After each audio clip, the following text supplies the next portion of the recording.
This is the banter before that I take and edit into where the music is fading in. Hi, welcome to the podcast. Welcome to the Lost End podcast. I'm Eric and Joel. And yeah, thanks for coming to hang out with us today. And music's out. See, that's where we're at.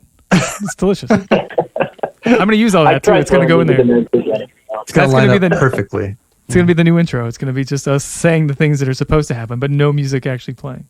It's going to be good. Anyway, I just want to kind of start by telling us a little bit about yourself and who you are now. That's all right. So, Diego Munoz. I go by Diego Munoz. I've been known to be called Gabriel, and also my ego name, shall I say, and I'll explain that a bit later. Theodopoulos Rex Finnegan. And there's a long story behind that of where that actually came from back in 2004 and 2016. So there's my TikTok tag, Dr. Finnegan. So when I think of my educational background, oh God, going back. So I have a master's in behavioral psychology. I have a master's from the University of Metaphysical Science and Research. And I also have, this is really funny and true, back at the 1999 to 2001. Yeah. I ended up getting 2 degrees from DeVry, Telecommunications, Computer Information Systems, and Computer Information Management Systems. Granted, that was like 20-some odd years ago. But so 2 bachelors, 2 masters, and 3 associates. 1 in theatrical arts, 1 in broadcasting, and 1 in voice and diction, believe it or not. That was back in the 80s. Late 80s to be specific. Not lacking on ambition here. Yeah. Del Mar. No, man, I'm still paying for that shit. I'll tell you right now. That was Del Mar. So it was the University of Kansas, Del Mar College in Corpus Christi, Texas. Yeah, a lot of different background. And from the educational standpoint, there's a history on why and what. When it comes to people saying, I used to self-identify as a psychic medium for the longest time. And why specifically an Earth Angel is, I would say on February 2nd of this year, I actually became self-aware and remembering a lot of things. I have too many questions about all of your degrees and what jobs that led to. But I think we got a good baseline of like what you've done. I think we have to dive into that. But I guess before all these occurrences or the big changes in your life, like who were you growing up? Or as far as like religion and spirituality, what were your beliefs and what were you like as a youth? Well, as a child, I was actually raised Roman Catholic. It was down in McAllen, Texas. And beliefs, it's, being in a Hispanic family, it's a large family. I was raised basically, my grandmother had 20 children, 2 passed at young ages, 18 living. My mom was the youngest. She passed at 65 years old back in 2015. I got that right. And they lived in a haunted house on, that was Chicago Street in McAllen, Texas. And on our Facebook, we actually have, one of our family Facebook pages is the address and the name Chicago from where all the siblings grew up. And why haunted? Because 70s, 60s, 70s, when the family members really didn't talk about it and I was growing up, I was the kid that actually played with ghosts, but to me, they were just like real people. So it's like Ghostbusters. You got to go over there and tap them on the shoulder, see if they're real or not. How old are you when that was happening? Oh, God. I was born in 71. So anywhere between 4 to 5 to 7 years old to going into the 80s, 14, even now. It hasn't stopped. Well, you don't get to gloss over like the ghosts, hanging out with ghosts as a children. Like what was that experience like? How did that work? Real people. So when I see ghosts, and I know whenever you talk to mediums, there's everyone's different as a medium. Some mediums will actually see apparitions, some will see shapes, some will see visions, some will actually see them as real. I actually see ghosts as real people. not dressed in a specific time era. Like, oh, you're from the 1800s, you're wearing that kind of clothes? Nothing like that. They're just normal, real people. They're all stylish and up to the times. It's like different dimensional crossover. That's right. Yeah. Yes.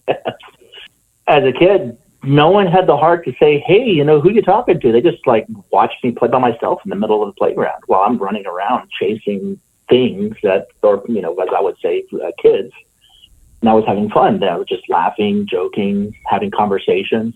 Adults then just did not have the heart to say, what are you doing? Who are you talking with? There was even one specific time I was 5 years old. This was at my aunt's house, right next to my grandmother's house down Chicago Street, where my mom had taken me. They were making tamales. I was in the front foyer room, and there was a little girl that was at the door wanting to come in and play, and she would not enter until I opened the door. And I remember this specifically. Whenever you think of memories, whether childhood, teenage, however, this one specifically hit because the little girl taught me how to play green sleeves on the piano. And I remember this because my mom and my aunt came in the room and they were like, oh, who taught you how to play that song on the piano so well? And I was like, my friend, and I'm pointing to nothing. It wasn't until I was 17 years old where they disclosed, and that was probably in 88, where they disclosed there was nobody there. Now, for those that don't know the song Green Sleeves, that was one of the original songs in Robin Hood.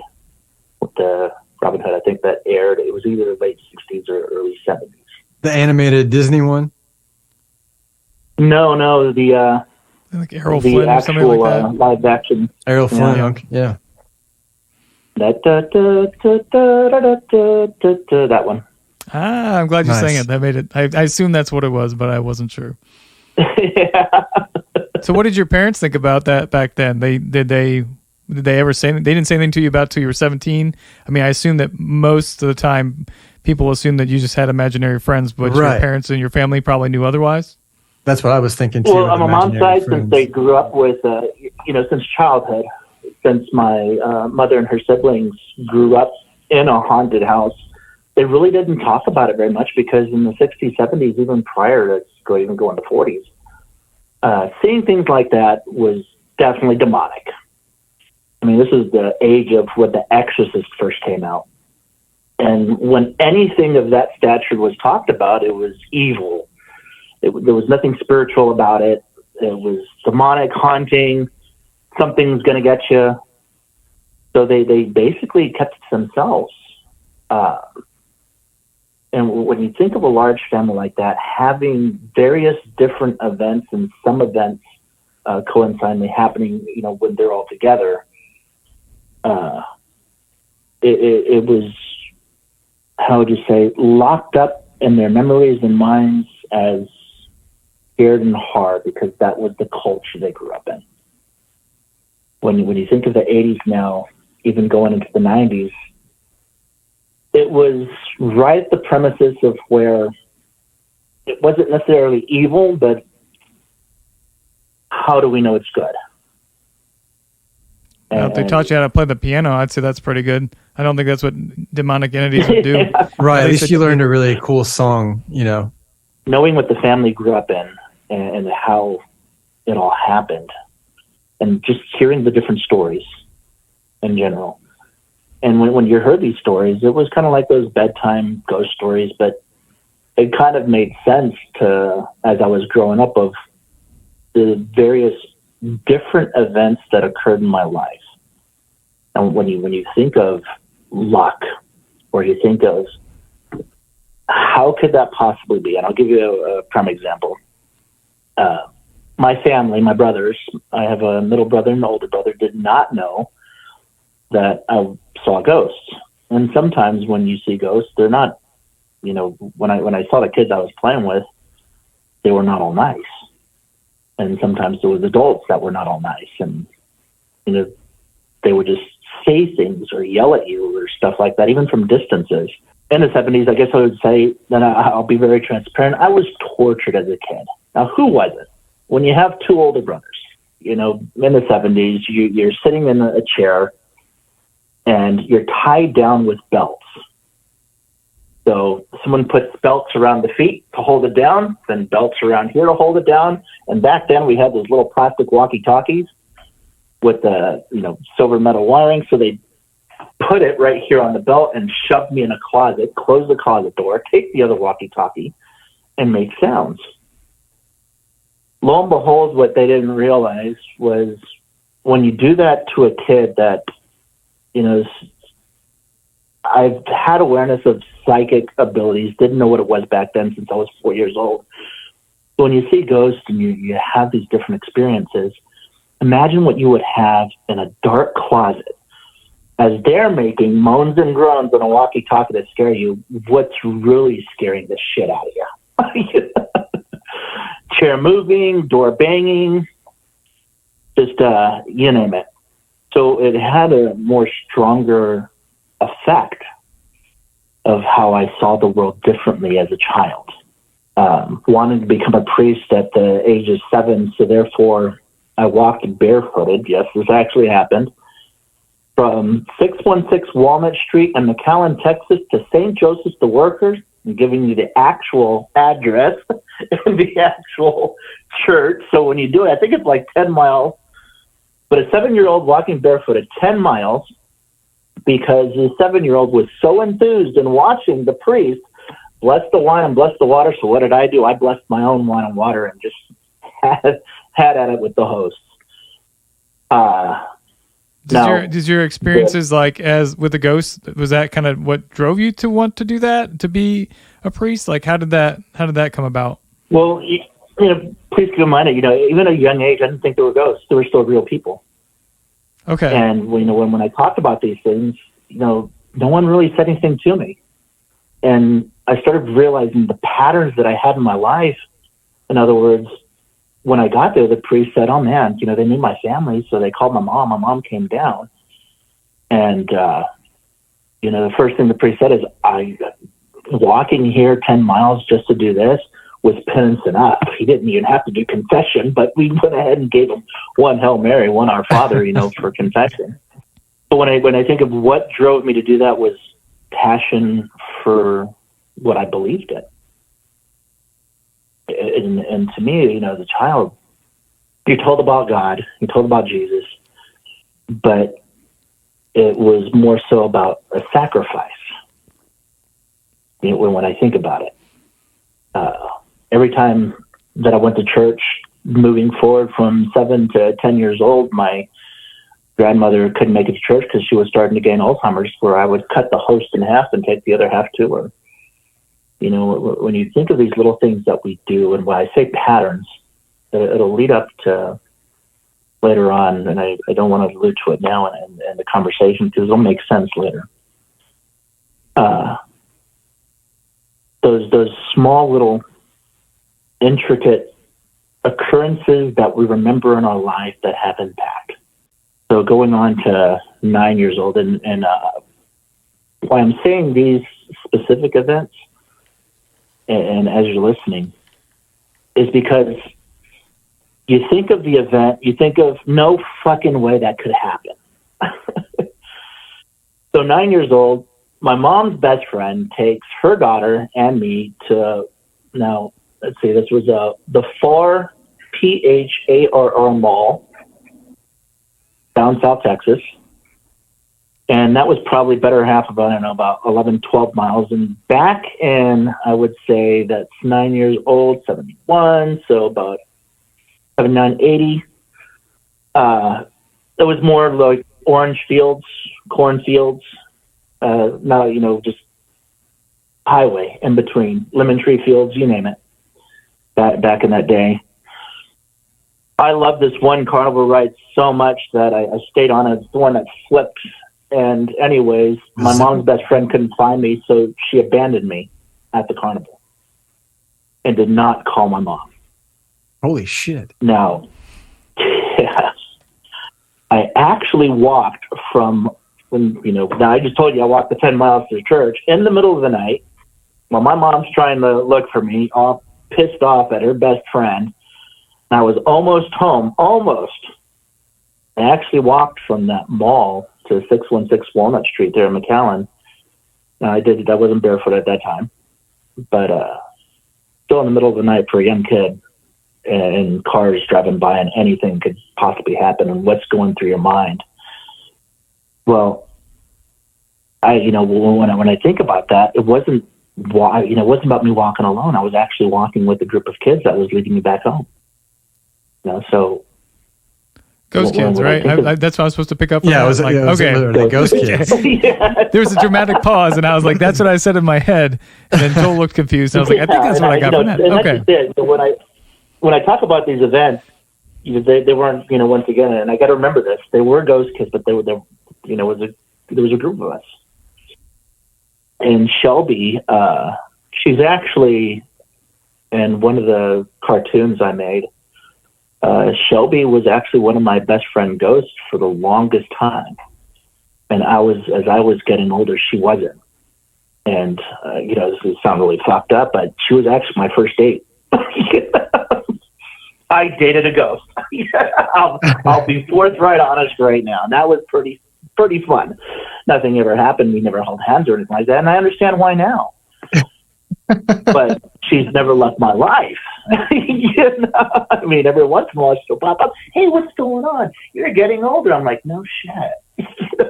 Cheap, very cheap date, But I mean, don't get me wrong. When I'm saying that dating, we were 11 years old.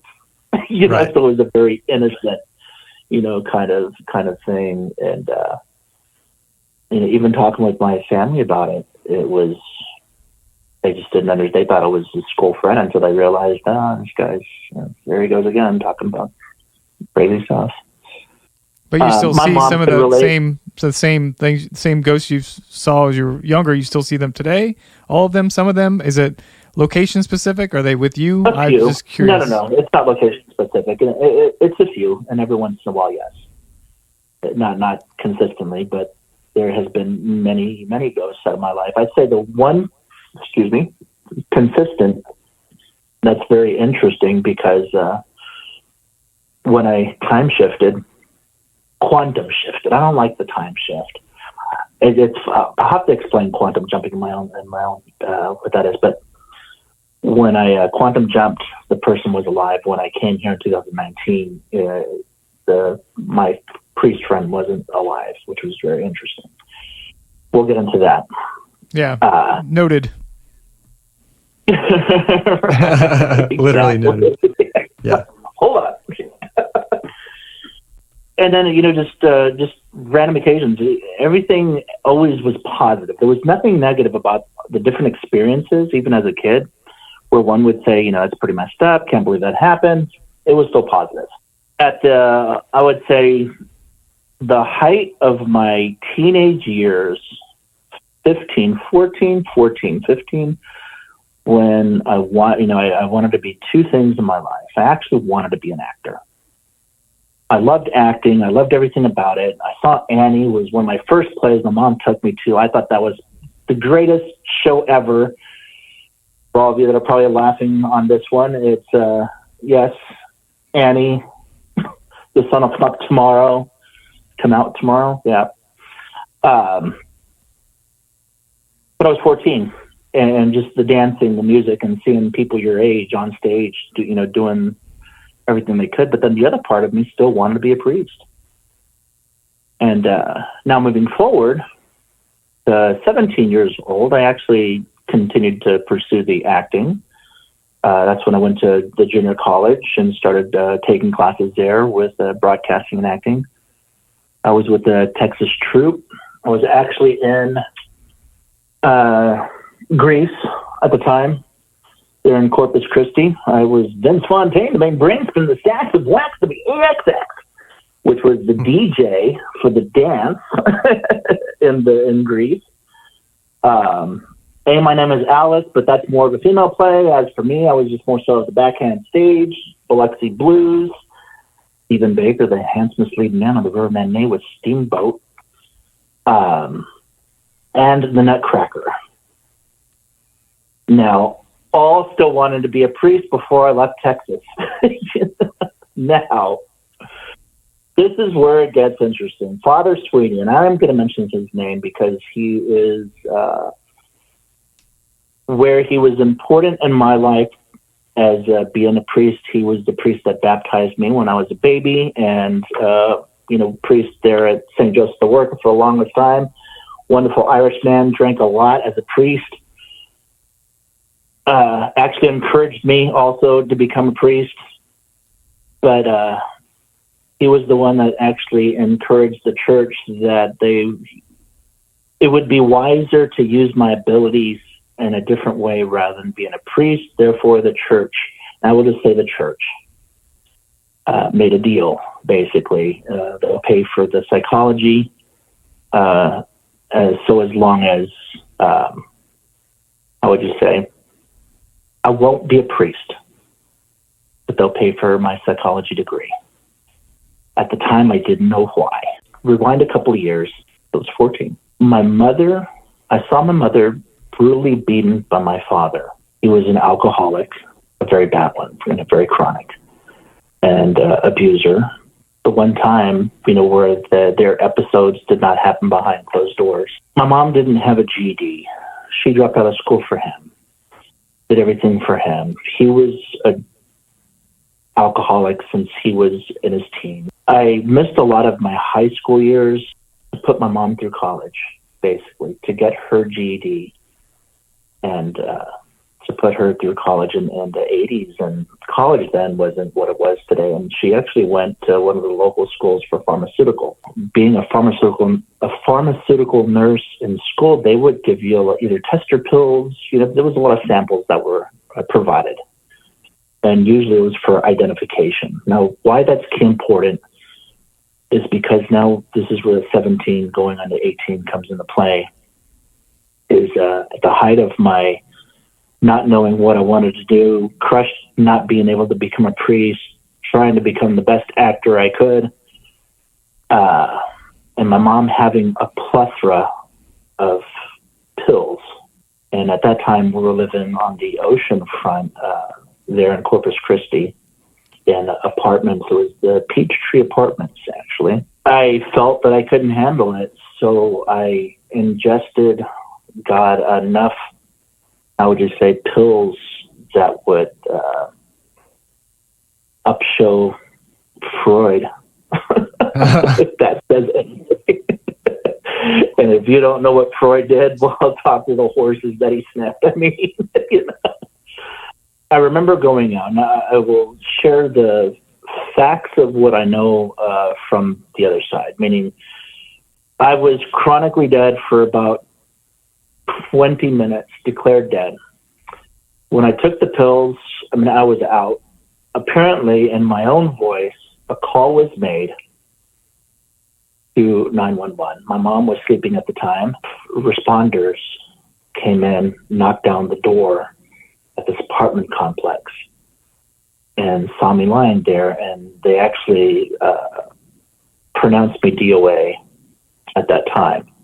They tried to revive me on the ambulance ride on the way back. And even upon arrival, I was still declared dead. One thing I can tell you from dying, two things. Time is non-existent. If you can perceive this, and maybe I can do this on this call, Joel, mark the time mentally right now, and you'll see what I mean by this. I have a tendency of doing this when I talk to people. What might seem 10-minute conversation will turn into an hour, or just turn into a very lengthy conversation, and it won't seem that long. But then time actually catches up at the same time when reality all sets back in. But going back to the death part, is there are many people that say, the light at the end of the tunnel. There are many people that say they, saw this, saw that. It varies for everyone differently. Death, that is. And there's no right or wrong answer for anybody. There's no specific, oh, it's purgatory or you're stuck in limbo. No, not at all. From what I remember specifically in detail is I died, but I wasn't dead. I woke up and I wasn't in an apartment complex. I wasn't in a hospital. I wasn't in an ambulance. I couldn't see myself floating over a body, anything like that. I was actually at a party, and there was some pretty badass music that was playing. You know, people dancing around. It almost felt, have you ever watched the movie Labyrinth where she's walking into the ball, except it wasn't that elaborate, you know, where people were all dressed up in masks, nothing like that, but it was a dance party. But I saw this woman that was laying down, kind of in a fetal position, and I picked this woman up. And I don't know why. Something inside me felt guided to take her to lie down in a specific spot, specific location. As I was carrying her, you know, she was like really in and out of it.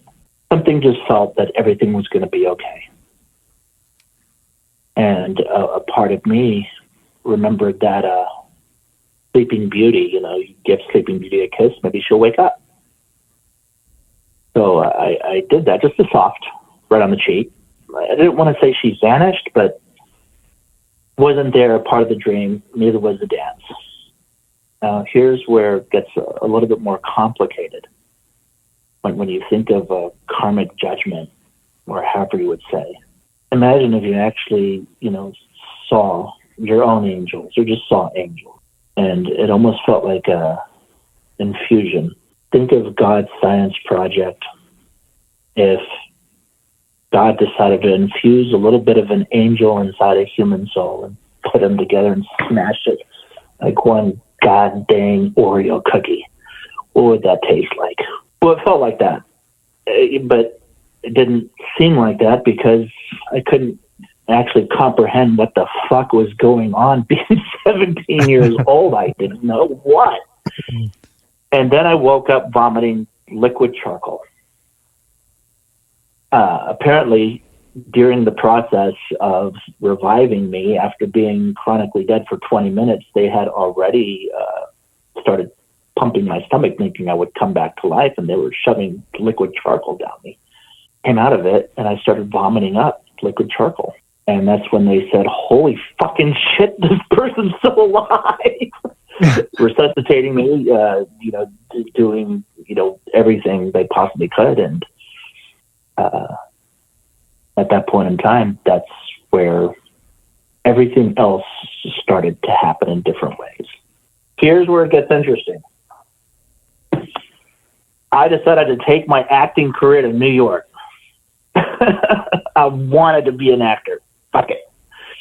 So from the psychology that I was still learning and everything at the time, traveling to Florida, living in Florida, Orange Park for a little while, and then Altamont Springs right there, working for Walt Disney World. Yes, I was the teacup at one time for Beauty and the Beast between 1990 and 1994 on stage at Walt Disney World, while an understudy for Phantom of the Opera in New York. And I will say, just once, but I did Phantom of the Opera in New York, which is really awesome. Nice. You were still studying psychology at the time too?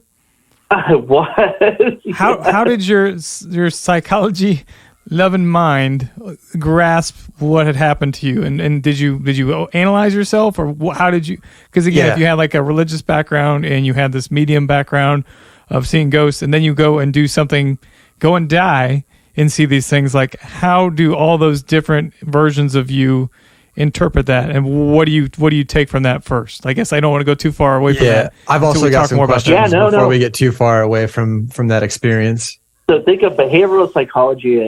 When you start thinking of your own behaviors, what's the first thing as a scientist that you're going to do understanding your behaviors? What are you going to look for? Oh, don't ask us. We're not that smart. You have to answer that one. We'll just take that as rhetorical and just stare at you. It's easier. Patterns. You'd want to start looking at the patterns in your own behaviors. And then you'd want to start documenting what those patterns are. From a scientific point of view, when you think of practicing medicine and understanding behavioral psychology, even if you start to identify patterns, you might not grasp the behavior of the pattern, but then you start asking yourself why. Now, when you're in your young 20s, I can guarantee you, you're not going to ask too many whys. You're just going to say, fuck, I'm having too much fun. New York, psychology, church paying for it. I'm not paying for shit. Working for Walt Disney World, having fun. Until what happens in your late 20s? The world starts to crumble around you. Now, what I mean by that is you have growth. You start thinking of family, start thinking of what you want, and you start putting your own, how would you say, emotional feelings aside for something greater. Thus, it was 1993-ish, late 93, going into 94, when I said, okay, if we're going to move back, now this is with my first wife, but we're going to move back to Missouri, Grain Valley to be specific, Blue Springs, oh my God, small little towns. To start a family because she had a family there, that gave me the opportunity to say, okay, well, KU is not that far. And they have a wonderful psychology department, so why don't I just finish off my degree there at the University of Kansas and get the master's and everything? It was perfect win-win opportunity. Now, in my late 20s, the first thing I thought about, or actually it was mid-20s, having children. So when I think of answering that question of thinking back to, were they ghosts? Were they not ghosts? Are they real ghosts? What do I want out of life? I can't be the priest, but they're paying for my psychology, so I'm going to have fun with that. And then acting, I would say that would probably be the first self-awareness of me thinking to myself, am I schizophrenic? Do I actually have multiple personality? What kind of medication do I need? I'm taking, Ritalin at the time. What, if you don't mind me asking, what was it that they wouldn't allow you to be a priest then? Because Father Sweeney knew at the time what my abilities were based on what he was looking at. I can disclose this. I can't disclose which church, anything like that. The church at the time needed psychologists to go into certain situations and events to determine whether it was a psychological event or a spiritual intervention. Gotcha. That was me. And because of my ability of being able to weed out, read into, or just have the ability of looking at energy and looking at things way differently. Did you get called in to do things like that? Was there any interesting stories that came from weeding out if people were I still have my exorcist cross. So possession versus just some sort of psychosis. So you had to determine that in people. I would say probably about 1% of the cases that I've dealt with. I would almost go to 2%, but 1% of the cases I've dealt with was demonic possession. I would say about the other 98% was actual psychotic events. But even when you think of the power of psychosis, a belief is still strong enough to make anything happen. Not necessarily throw things across a room or anything like that. When I speak of something that's truly demonic, it is truly demonic.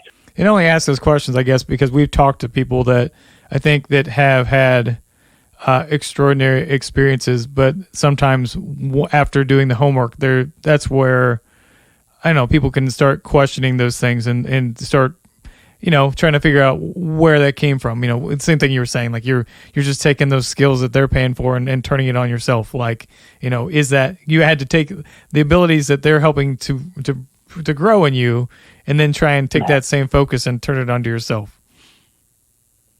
And that's the hardest thing, because when you think of people saying psychoanalyzing. Right now, they use a different term, shadow work. Oh, you're psychoanalyzing yourself. It's not shadow work. Tomato, tomato.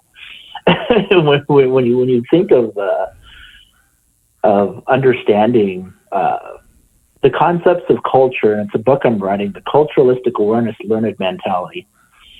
All three of us can be living next to each other, house next to house, but since we grew up in different cultures, is the awareness that we have within ourselves of understanding the culture that we grew up in, the learned of what we're learning from each other and our individual experiences.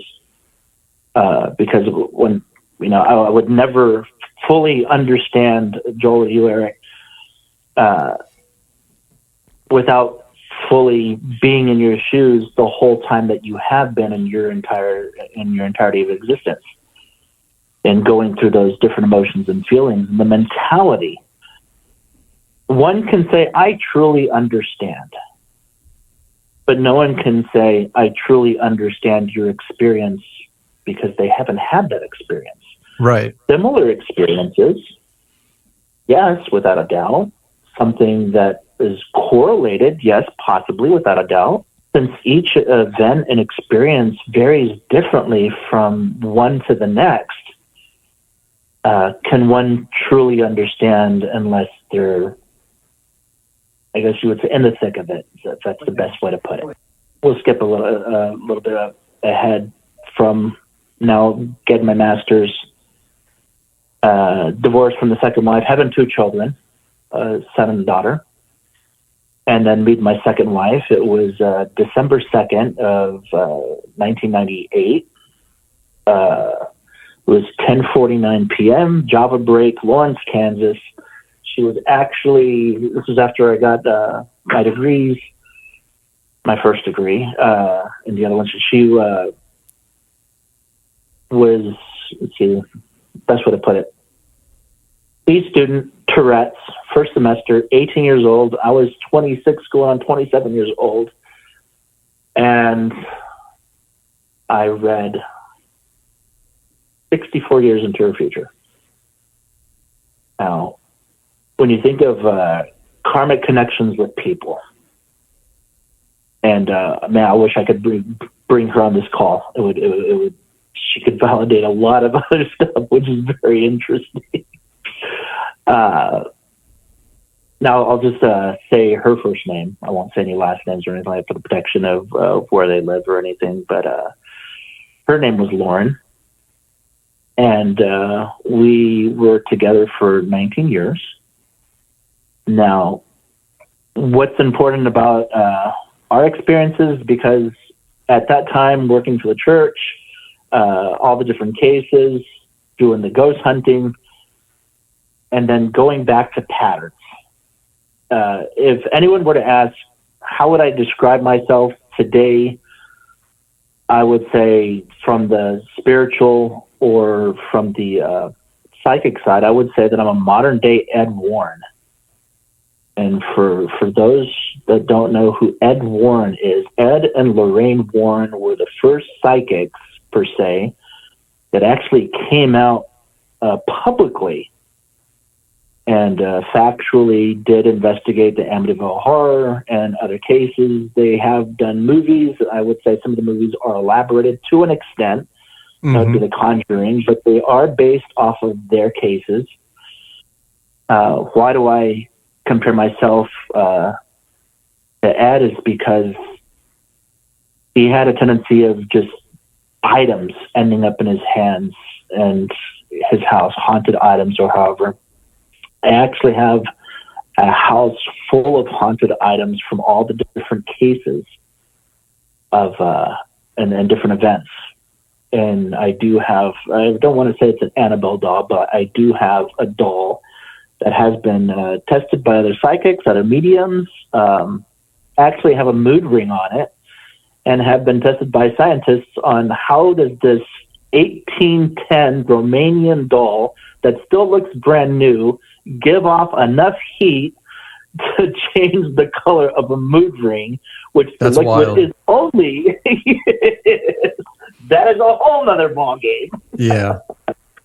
Between the near-death experience and this situation, did you have a lot of experiences between them that as a medium, or was it kind of the same things? Did your life change at all, like from the near-death experience, or do you feel like it was pretty much the same?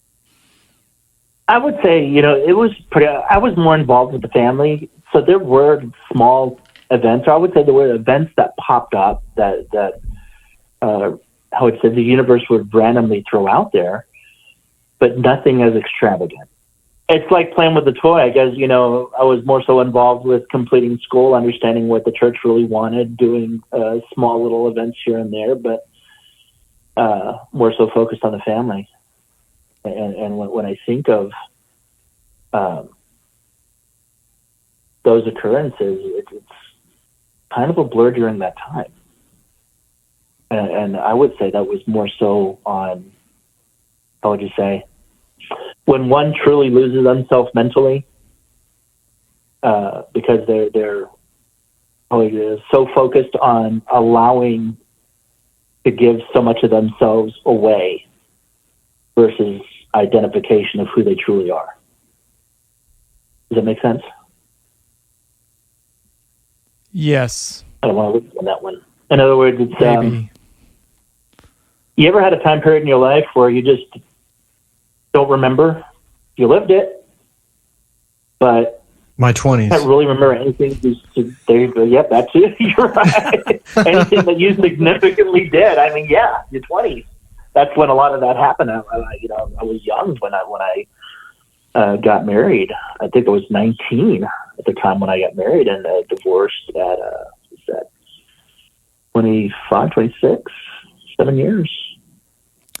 Which is always curious because, like, you've already had a lot of exciting and different things happen to you, and you probably already had different perspective, where I think a lot of people probably had more, I don't know, maybe problems existentially, or like, some anxiety and things. And like a lot of people, when we, hear about their near-death experience, they come out and they no longer fear death, or they just live life different. Like they go in like one religion and come out another, or go in and come out with no religion, and then they love everybody equally. Yeah. I just didn't know if like you had an epiphany like that, or if it was just like just another day in you and the dead.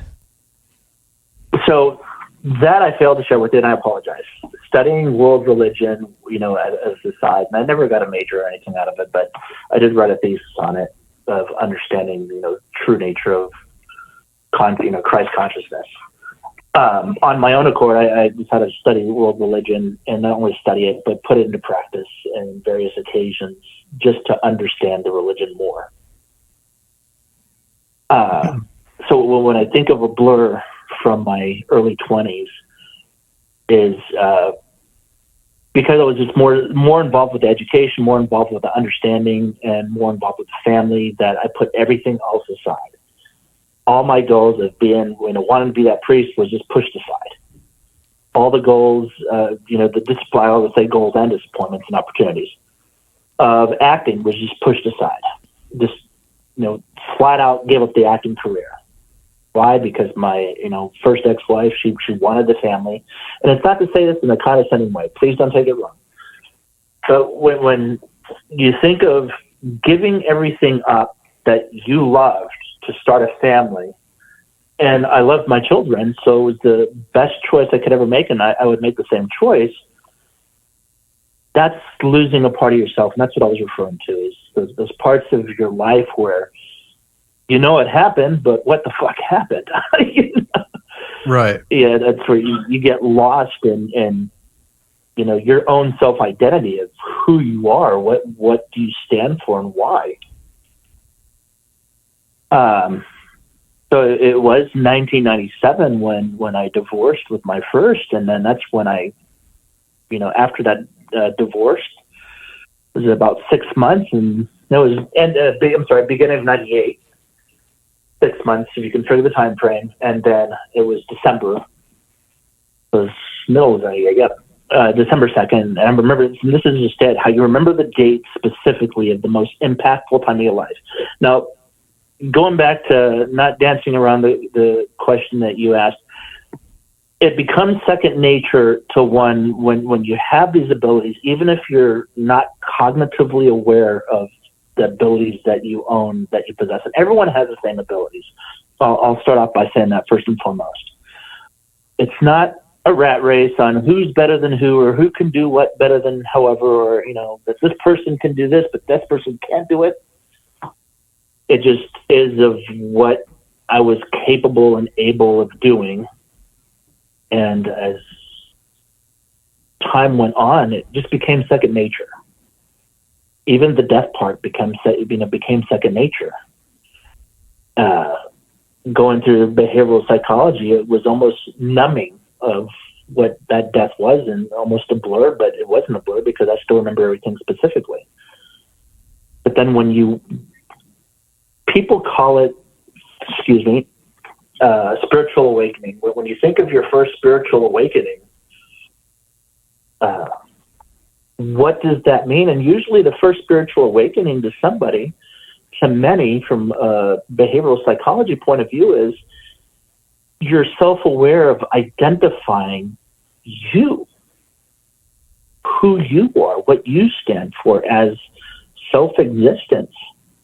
There are many people that walk through this earth and go through the motions every day robotically, and have the anxieties, have the depressions, and have all these different emotional feelings without fully stopping and saying, wait a minute, this is me. This is a part of me. Mm-hmm. This is who I am. And when you think of that alone, doesn't start at the same time for everybody.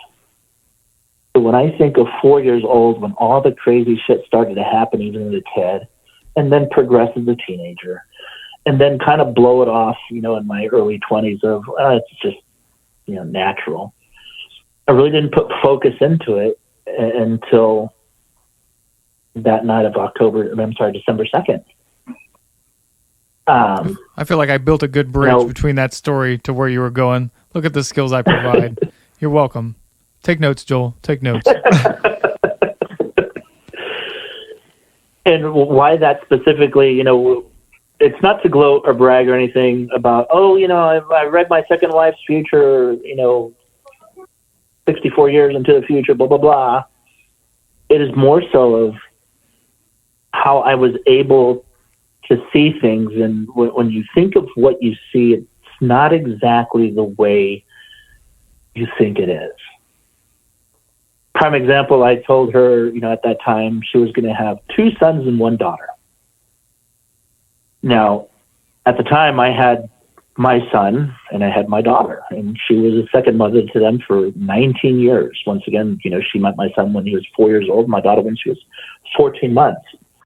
Eventually, through time, when my daughter grew up, and I'm just going to fast forward, but I'll rewind, kind of like a Francis Coppola movie of Godfather Part 2. When my daughter after she graduated high school, she was non-binary, and she actually chose to become changed gender. So when I think of what I saw then of having a son, my daughter becoming a son, and I can't have kids. I couldn't have kids ever since after my first wife.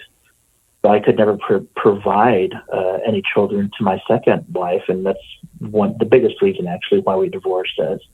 Still really great friends. When you think of what she truly wanted, and I had to be man enough to step away from the relationship and say, I cannot provide this to you. I'm not going to allow you to sacrifice the rest of your life of not having any children. Therefore, walking away from the relationship. 6 months later, she ended up getting pregnant, and she had a daughter. Like, where does that vision come from, and then what does it look like? Do you see the future? Do you see like a notebook? What do you see that like tells you that that's what it's going to be? I will demonstrate it to you towards the end, to you, because we've never met. We don't know anything about each other. We're not friends on Facebook, and this is the first time that we're talking, so we'll put it to the test. Okay, slightly terrified, but that's okay.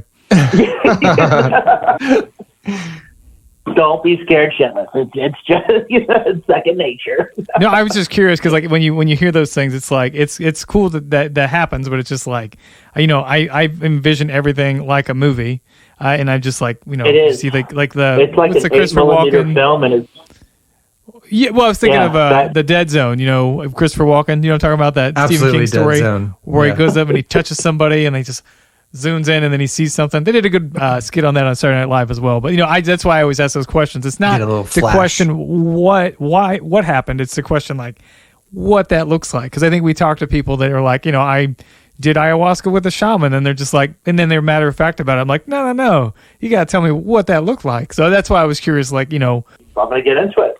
Let's dive into it. So, do you want to hear about the crazy years with the second X, the paranormal? How far do you want to go into that? The paranormal, the exorcism, Stoll, Kansas, Ninth Gate, the recordings. Oh no, it's so much. I don't know where to go. I'm just you got so much to say. I just have to keep pulling you back to things to get those details. But now, like I don't. Yeah, I still have questions about the NDE. Let's hear them. Well, okay. So going back to when you started the experience. Did I hear you say that you had called your mom, and is that why the EMT showed up to knock? No, apparently I made a call to 911, but I was dead. Okay. So whoever made that call, and they actually had it recorded, the 911 call, and they identified as my voice, but the doctor said that couldn't be because I was DOA, which means during the time that I was dead, who made that call and why? To 911. Yeah. And then the second part to that question, when it started happening and when you came back to life, did you experience any sort of shifting in sound going into that process and coming back out of it? Coming out of it, yes. It almost felt like you know what it's like when you put earmuffs on, or even the noise canceling, and you hit a kind of noise, kind of like suctions. Mm-hmm. It felt like that, like when you have your earphones on. That's why I can put it. When you have your modern day earbuds in, and you don't have you have the transparency on, and it's not noise canceling. But as soon as you put that noise canceling in, everything around you just kind of goes, just like not a pop, but it kind of just, how would you say, you could feel a vibrational push-pull. It's something very awkward feeling. Something I want to ask everybody that has experienced an NDE, what happened with them, because that was something that I experienced with mine. It's funny that you say that, because NDE, believe it or not, is very similar to quantum shifting, quantum jumping. Let's get into that. 2003, yes. Going into 2004 was my first, I would say, actual, how would you say, self-awareness awakening. Why do I say that? Because that's when I first got my tattoo. Oh, feel this. Archangel Gabriel, the invocation sigil of the Archangel Gabriel, 69 inverted is Celtic for cancer. As soon as I got that put in my arm, it felt like I had put a talisman that was Harry Potter magical, and all the crazy stuff started really happening of understanding of the human capability. I don't know if it was a mixture behind my behavioral psychology, a mixture behind all the cases I've done, but just understanding the belief system of what one is truly capable of doing. And it is very hard when you are experiencing these different experiences and then trying to explain something to a loved one that may not understand. Lauren, my ex-wife, and I'm not proud of this moment. This is one moment I will share, and I'm not proud of it, but she was goading me to a point of proving it because she couldn't see it. She witnessed all these crazy events, spinning so fast on the dance floor, causing the bottom of my boot to create a hole on the bottom of the boot, since the boot was wooden and the floor was wooden.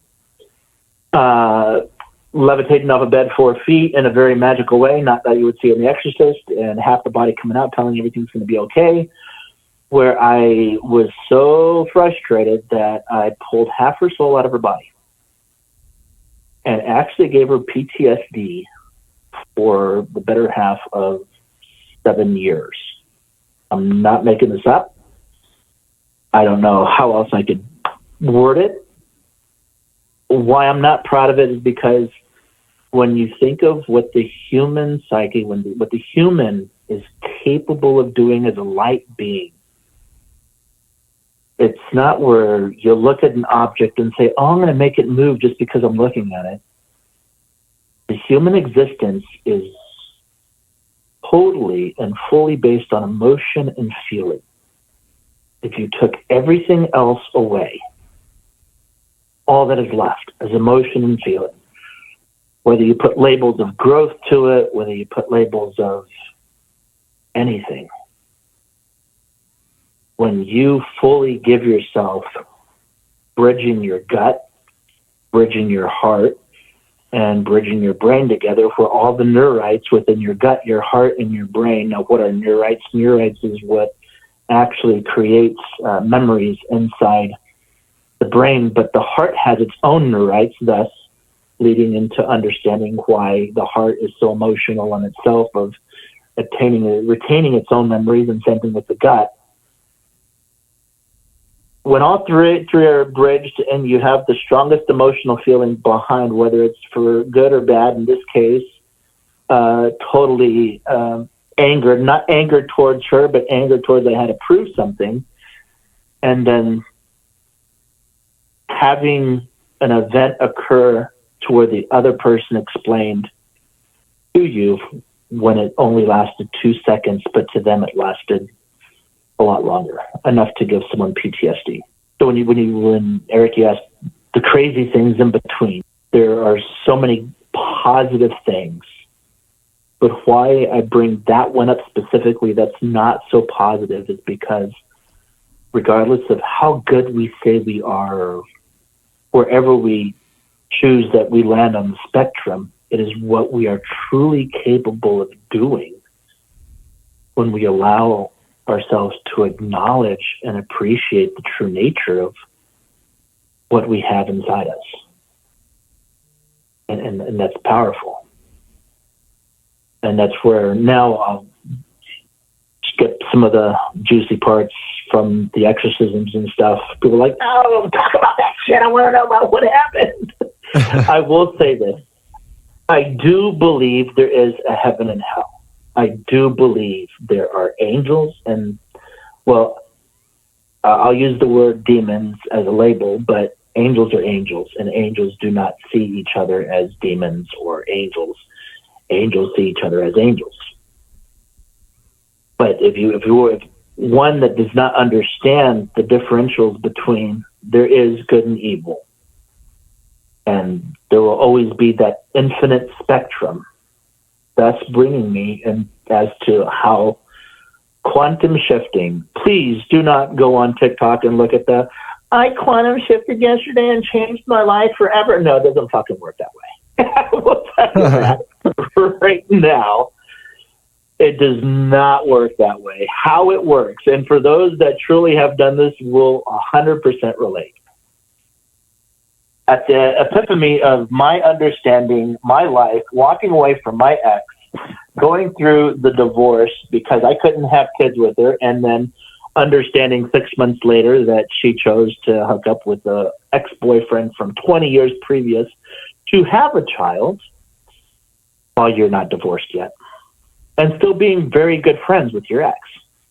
We actually talked about quantum shifting and quantum jumping. And you know, when you talk about it, it's one thing. It's like, oh, you know, what's the possibilities? It's like, you know, the TV shows and stuff. No. So I did it as a joke. I didn't think it would be possible. Eric, you ever been to Mars? Not yet. How do you know? Same. I don't know, could have happened in my 20s. Right, Joel? Well, I mean, yeah. That's the only way. That's the only way. No, I don't know. So I'm gonna throw this out at you, and I want you to think of this prospectively, and I want you to have an open mind. Okay. For every choice, there are two choices you could have made from the time that you started making choices. For every choice you didn't make, there's a branch. For every choice, so on and so forth, there's branches. Now you're talking about a multiverse. Yep. Because they can't just be together, thus they're layered. And when you think of all the different choices from when you started making choices to now that you didn't make, potentially could have made, there is a higher version of yourself. So think of a spectrum, half circle, infinite version of all those different choices. One side of the spectrum is good, one side of the spectrum is bad, however you want to say, whichever side, doesn't matter. Equivalent for the highest good, the highest bad, so on and so forth. There's no middle part, because when you think of infinite, I wouldn't even begin to fathom where that middle part is. Although, based on your choices that you are currently making, there could have been similarities and timelines that are so close to each other that the variants are not that far off. Now, in this grand scheme of version of you, we're just talking about you specifically, there is a highest version of you. All these different choices that each infinite version of yourself is sending up to the higher self, which thus the higher self knows the perfect answer. Each carnate version of you is not in the same time frame, era, time zone, whatever you want to say.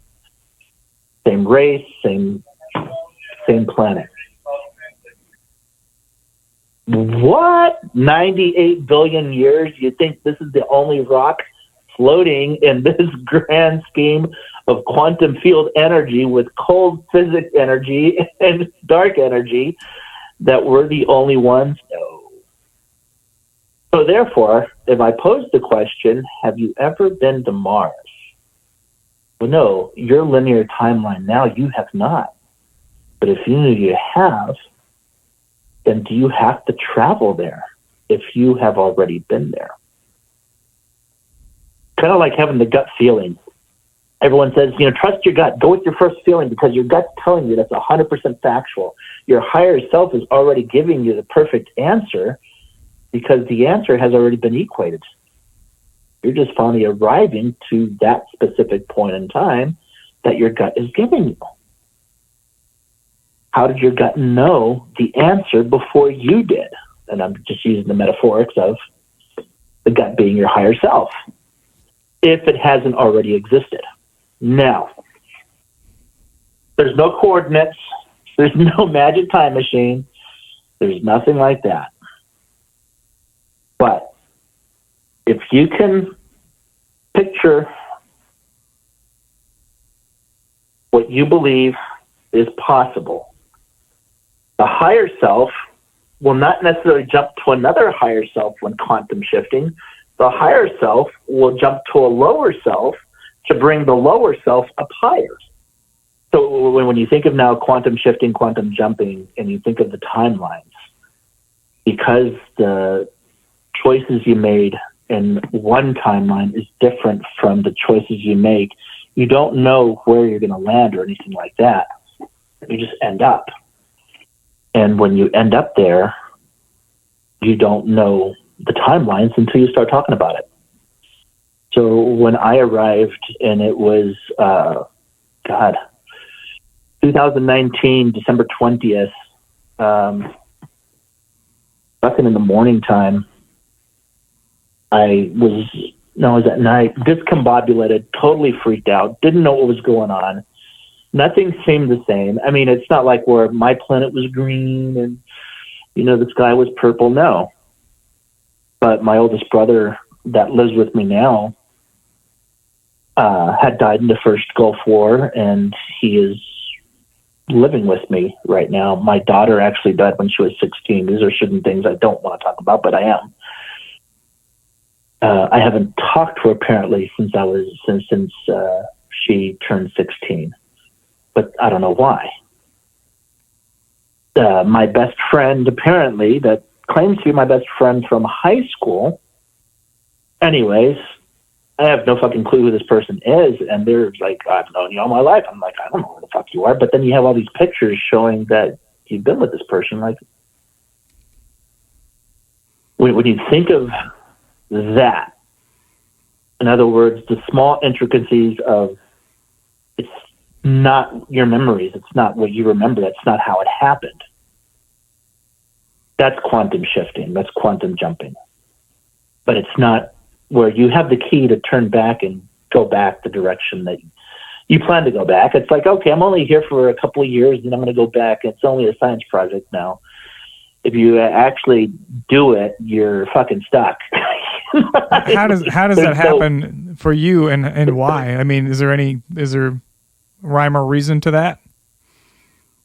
No, here's where it's going to be very interesting. My belief, my perspective, yes.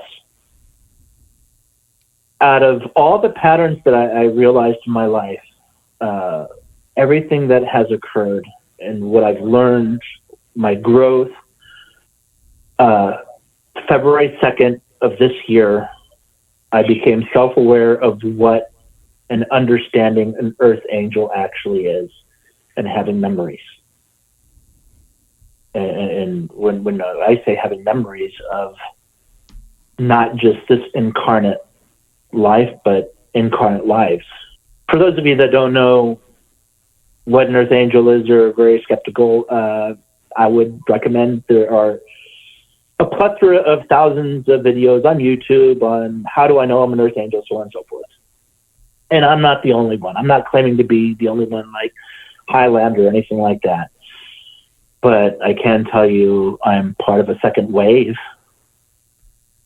So prior to me arriving here, there was a whole first wave. And a lot of that first wave came at the wrong time, and a lot of them fucking died too. When you think of the second wave, it's almost like bringing awareness. And then the third wave is the ascension. And a lot of the third waves are starting to arrive. Now, what is an earth angel? We actually come to earth as light beings, and we go through the karmic existence of humanity.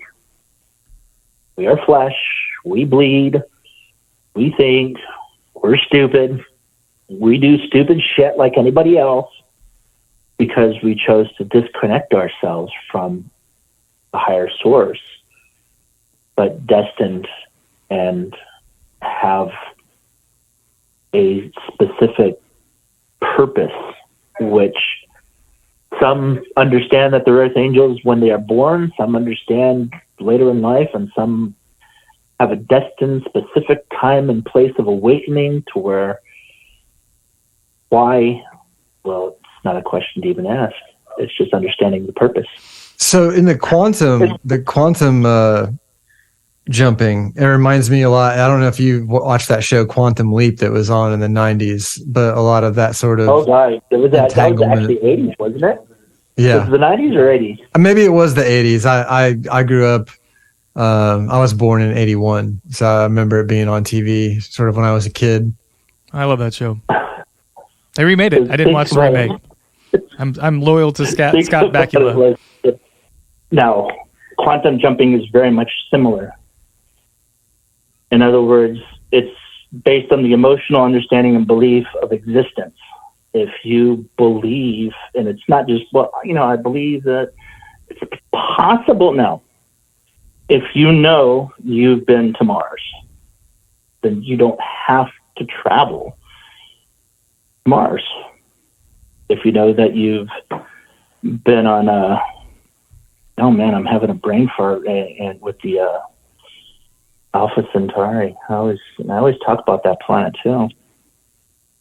Proxima, wonderful place though, by the way. Third moon, actually habitable and livable, but based on current stats, it'll take us some time to get there. But who's to say that you can't quantum shift there? And quantum shifting happens instantaneously. Yeah, if you want to put the motions to the movies, and when you think of movies, I like how you brought that up, Joel. There are many movies out there that we can look back in time and say, oh, wow, that exists today. Take this how you want. Here's a big mind blower. For all the religious fanatics or witch fanatics or any fanatic, everything that you've ever read in your life, anything that you've ever seen in your life has only and always been developed or written by another human perspective, regardless of belief, because it now stems to the variance of what one believes in their behavioral psychology that stems and disconnects or connects. Disconnects as in for the person that says, oh, this is the only way it can be. Connects for the person that says everything is based on love, regardless of what it is and how it exists. Now, remind everybody and y'all, there are levels to everything. So when you think of love, without going into too far depth of understanding, there are so many different levels to what love is and a meaning of frequency and vibration. So do you think that the quantum jump has to do with your history and the Earth Angel piece, or is that just coincidence? I do, actually. Based on the, all the different happenstance patterns that have occurred throughout my life, understanding, was it just luck? Was it luck that I made it 12 miles as a kid walking home? Did I have my guardian angels with me? When you think of, and I'll say since y'all are alive, for everyone that's listening, when you think of the patterns in your life, looking back, you could call it karma, you can call it charisma, you can call it luck, strength, willpower, whatever it is. There are waves of patterns that have occurred throughout one's life, not exactly at the same time or in specific time and date, but there are patterns of events that allowed growth to occur. And once the growth occurred, the pattern stopped. But the pattern, if you put a singular word to it, sacrifice, or once again, willpower, or charisma, or luck, it always seemed to be that specific word as you progress in the growth of one's individual existence. If you know that there's a pattern that's occurring even currently and you recognize those patterns, well, then this is where scientists or scientifically proven would say you can control the pattern. Therefore, if you can control the pattern, well, everyone, of course, controls their own growth, but if you can control your own growth and understanding, just maybe, depending on how much you actually believe in your own existence of what your potential is from within. Everyone has power, but it comes from within. And belief makes everything real in every scope of human existence. Intention. That is 100% correct. But because we all have different beliefs and the way that we see things differently is now how the fabric of the universe in calculative ways brings us together at specific points in our life for us to understand just a tad bit.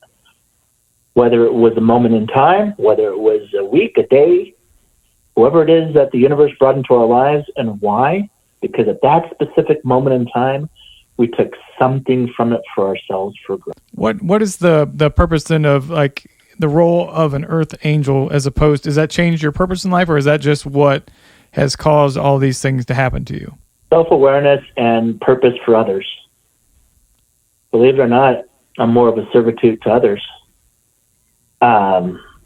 When you feel like that's a lot of says, people, but they just don't know it? Like that's just the thing that some people are and they're just not awakened to it? Or that's just part of the human existence? Where does that where does that come from? And No, it's like imagine if Joel asked the universe in his own way. Then Joel didn't say, you know what, I'm asking the universe. I need the universe to just bring someone in my life so I can better understand. But imagine if Joel had some similar correlative thought of, you know what, I want to understand this more. And maybe that's all he thought. Didn't even say it out loud.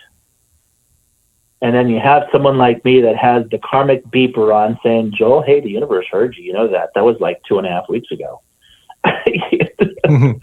And guess what, pal? Well, I got the beeper. I'm the closest one to you. You could have picked someone closer, but no. The universe chose someone like me to come to Joel and say, you know what?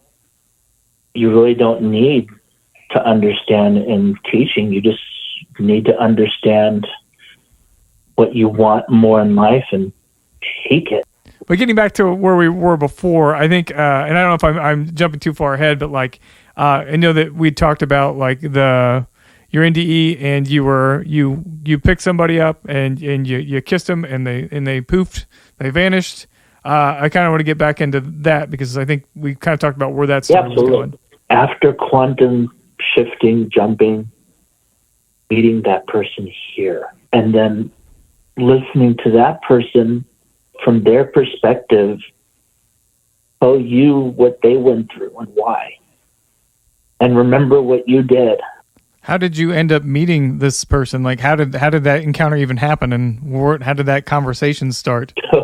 I've been into crystals and stones and fossils, I want to say, for more than 17 years, and I've been studying the energy of each one and combination. Anyways, we had a mutual friend. I didn't realize that it was a mutual friend, and that friend had encouraged her that I had a bunch of crystals and that it would be beneficial if this person contacted me. And they did, and came over, and I, once again, not in the same way that I did with my second wife, but I read a little bit into their future, and it was almost in spurts, and that happened in 2019. Understanding it was that person exactly didn't occur until about a month later, because when you quantum shift, you're still discombobulated in your head of what the fuck is happening. You're not thinking about who's what, or I remember you. Truly, we're connecting at a Christ conscious level of understanding each other. We started realizing, hey, wait a minute, you're this person. Yeah, even though the looks might have been different, or when you give a part of yourself to someone and they give a part of themselves to you, that energy does not change. The face, the look, everything else can change. The way you feel in a physical way of the being, when you think of that energy exchange, you can never take that back, because that energy signature will always be theirs and will always be mine. So she was familiar to you and you had connected, but like, what was the moment that you knew that this was the same person? And like, how did you guys share that without knowing that? Same date of death, same time of death, but it occurred almost a little bit over a decade apart from each other. Because of age, there would have been no correlation, that it would happen at the same time that I did mine and she did hers. I would talk about the experience. She would talk about the experience. I would talk about the experience. And it was just a total understanding. But then from her perspective of what took her into her NDE, which that would be for that individual to speak on their behalf. It was a mutual understanding of how could that even possibly be. Right. That's pretty wild and amazing to have that synchronicity there. Yeah. And I'll tell you, it's not a twin flame, not a soulmate. We don't even know what that is. we can't even. We joke around every once in a while saying brother and sister karmic soul, or the feminine, masculine karmic soul part. Mm-hmm. But it's, our dynamic of relationship is nothing romantic or anything, but more of the strongest, higher understanding of what love is if you had a masculine self of yourself or a feminine self of yourself. So yeah, I wanted to ask more about like the timeline in that occurrence, because this is like a really special thing to talk about when it comes to near-death experiences.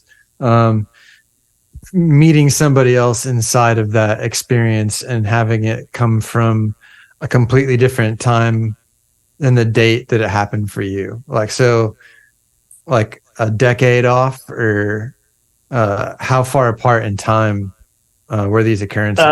89 to, God, I'll leave that for a surprise for her to tell you. Okay. Fair enough. Specifically. We'll leave that up to for full understanding. But once again, when I think of birth dates, and I think of time frames, and I think of when this person was born and the age I was, when you think of decades off. And then there's the rich history also, if she chooses to share that behind of what led up to that part. And just so we're clear, so for those who are not privy to the conversation before, we had planned on having the conversation with both parties at some point. So not today, but there's a story there later, which is why it's so cryptic. So you'll have to follow along. Stay tuned. You'll have to follow along. Everyone has a level of ego. There was no such thing as an ego death. There will always be a level of ego, regardless if it's minimal or however. Now, why am I bringing this up specifically? Is because when you think of ego as an emotion that will never go away for anybody, regardless of how you say, well, I don't have ego. Okay, that's ego in itself. It's like saying, no one is, this person is not narcissistic. Everyone has a level of narcissism. It's a given. I mean, take it how you want it. But when you think of those levels, there are so many different levels. Now, in 2016, I wanted to do a social experiment. I wanted to see what it was like to become a social influencer and destroy it all at once. But part of me was like, well, I can't put this crazy shit out there. So what if I took control of my ego, created it like a puppet?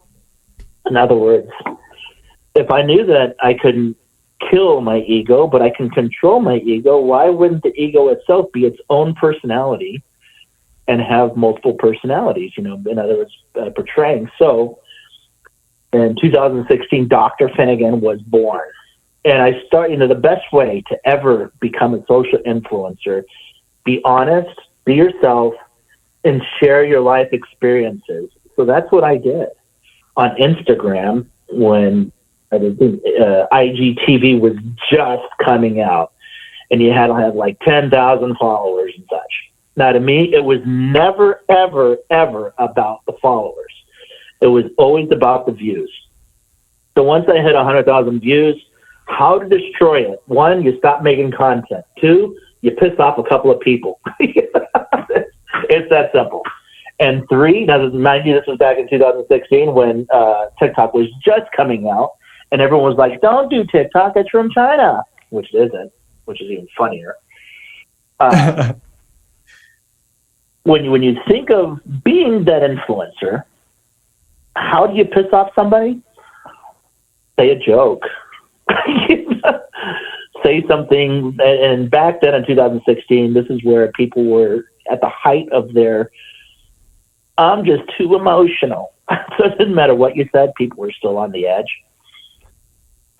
Imagine that getting worse. No. it wasn't like that where I came from. So basically, I just stopped making content. The followers just started going down. People started just exiting and exodus altogether. Well, it was last year when I had really bad insomnia. That's when I got my Michael sigil on my right arm. So literally I have angel sigils on both arms. I'm carrying angels on my shoulders. Where I started getting really bad insomnia. And then when you think of shadow work, and I know I use a different label with it, psychoanalyzing, the best part of realization for anybody is you just put your shit out there and not give a shit what other people think. So why have a shadow book where you're putting your darkest whatever stuff that you're working on and keeping it to yourself? Now, here's real shadow book. Go on to Facebook, create a page for yourself, and put your darkest shit out there.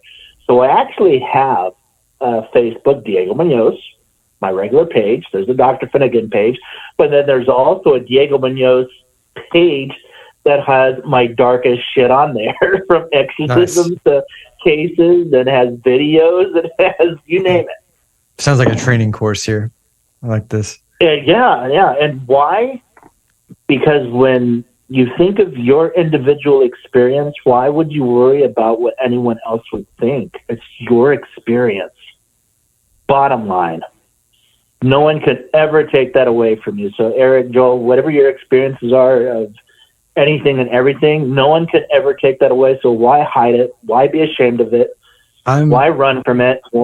I'm 100% with you. I do this with my personal one. And I think this is an important thing. Like you put your struggles out there for the world, and you bring in people that are sharing those experiences to help them through those experiences as well.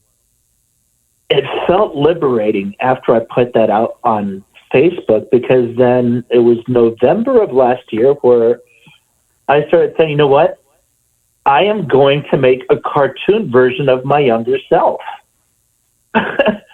So on Dr. Finnegan's YouTube page, I actually started making small cartoons. And at first, I would say the first 7 episodes was little cartoon characters dancing to the music of Beetlejuice musical. Until I said, I'm going to put words to these characters because those personalities. So believe it or not, when you go to YouTube, Dr. Finnegan, and you start scrolling down and you start seeing cartoons that are 2 minutes, 3 minutes, up to 44 minutes long, I'm actually sharing my life experience as a kid, talking about the different events, Shelby the Ghost, you name it, in a way for maybe someone else to understand later in the future if they choose to watch it. And once again, to me, it wasn't about the views, it wasn't about the followers, it wasn't even about the the money. It was a way of me telling my life story, putting it out there, and whoever watches it, cool. But I did it.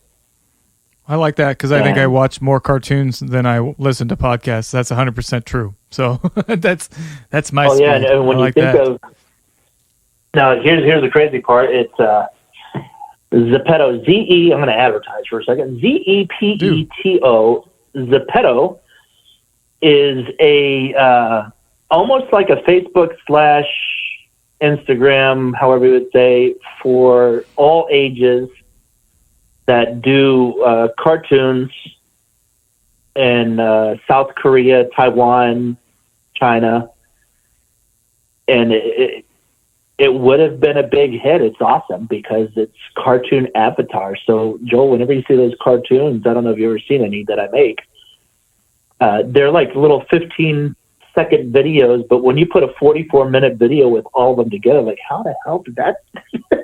Right. No, I can only imagine. I have literally dreamed about animating a show with voiceovers and doing stuff because I produce and record bands and things and have the microphones available for it. For voiceovers, and I've been wanting to do that. So yeah, I may connect with you on how to get. Yeah, I see a collaboration. Oh yeah, get that going. And we'll have all the links to all this below. So if anybody's listening, you'll be able to access all this crap. So crap. I mean, that sounded right. That sounded bad. Your links, your content. That was not the right. You will be able to access all of this. All the things will be at your button pushing leisure. Yeah, that's what I meant. That sounded bad. That's just how I talk. That was the second wave of me putting out there of my life story as a kid. Father Sweeney, what I went through. And then it was February 2nd where I went on a TikTok. It was a little bit before then, where I posted all my old Instagram videos, as much as I had saved, mind you, from 2016 on TikTok, just for the fun of it. And then when I started becoming more self-aware, I was like, well, wouldn't it be cool if I just started making small clips in movies? Now, here's the way I was thinking about it. If there are 1 million people making 1 million 15-second videos, why do I have to reinvent the wheel? If I was a director, an actor, and I can make production, why not? And it's totally allowed, mind you. And don't get me wrong, I'm the person that's going to ask the content creator, hey, can I use this? I really like what you do. If you say, no, I'm not going to use it. In the beginning, when you think of collective conscious voices, the videos, if you closed your eyes, it was different voices, but they were saying messages within the videos. And then that's when I revived Dr. Finnegan, telling a story, and it's very funny when I think of this in my own head. Behavioral psychologist. Now, Eric, I'm going to answer. This is where earlier in the conversation I said I'm going to come back to this because you'll find this interesting. Psychoanalyzing oneself and thinking of how to tell your story. Well, if I had multiple personality, it's just spitball. If I'm that crazy enough to take 64 milligrams of ADHD medication twice a day because you're borderline insanity, including Asperger's, everything else in the way that your mind thinks. If I were to create these shows, entertainment, why not put my life story into it? Thus, Theodopoulos Rex Finnegan.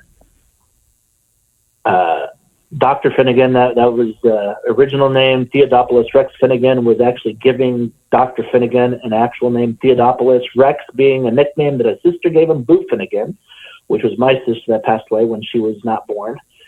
So I would have had a sister, but in my timeline, Boo Finnegan is a rendition of what my sister would have been. Hence, she would have been alive. How many different places are you sharing that? Like, what are all the different social medias that you're on sharing these? Facebook, Insta, YouTube, TikTok. TikTok has the majority of them, but YouTube has more so the cartoons that are too lengthy because I was making 22-minute, 44-minute cartoons. Yeah, I've seen some of the TikToks, but not the YouTube ones. I would say stay tuned to the channel because I would really love to come back if y'all choose and talk about the different cases individually, and actually have like the doll I have and show that on video. When I think of the different cases that I've been involved with, including exorcisms, now we'll say it the way it is. Trust me, when you're that guy that goes into a place and you're determining whether it's a psychological or a psychotic event versus a spiritual intervention, if it's a spiritual intervention, you just don't walk away from it. You know what I mean? That's where you know good is good and evil. There's some fucking evil out there. But for that, I want to say thank you to both of you for acknowledging and allowing me this time. It's very appreciative, and it means a lot. No, it was great, and I think for like sure, man. there's a lot of things that for the time we have, like, I think there's a lot of things to deep dive on, and I think we definitely have to circle back. And like, it's hard to, when we're trying to cover like the higher level of all the things that you've experienced, I think there's definitely an opportunity to go back and get into those details. I think like half the time we're going through this, like Joel and I think are both kind of itching to get into that, but I think we wanted to make sure we covered the whole story.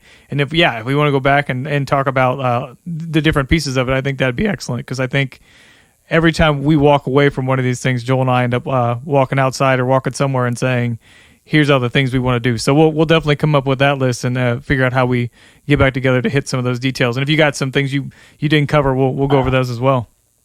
But and the vacation that you plan on going on, save some of that money. Actually, make sure that you fully understand where you're going for vacation and how much you plan to save in the next few years of where you plan to go and why.